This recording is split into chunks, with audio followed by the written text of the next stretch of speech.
रास्ता कड़ू युवक रक्ताक्त मृतदेह उद्धार बालेश्वर जिला बस्ता अंतर्गत छाणुआ ग्राम घटी अभावन घटना।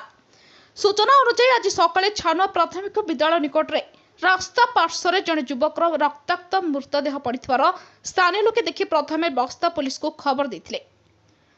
उक्त युवकर देहर विभिन्न स्थान में गभीर क्षत चिन्ह रही युवक को हत्या कर फिंगी देथिबा संदेह करा जाउछि।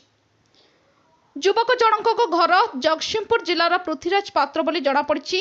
से किछि दिन धरी एही अंचल मोबाइल टावर रे कार्य करुथिले। खबर पाई घटनास्थल में बस्ता पुलिस एवं बालेश्वर साइंटिफिक टीम पहुंची शव व्यवच्छेद पाई पठाई अधिक तदंत जारी रखिछि।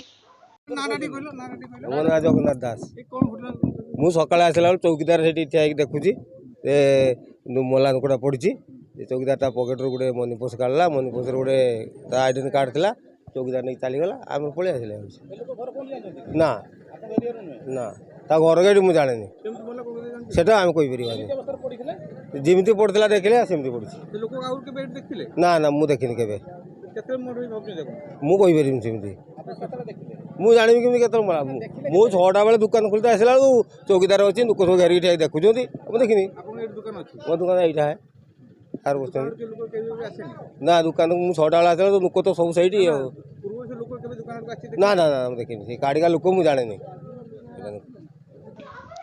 बालेश्वर जिलूर मानस रंजन बेहरा रिपोर्ट ज्योतिप्रभा न्यूज।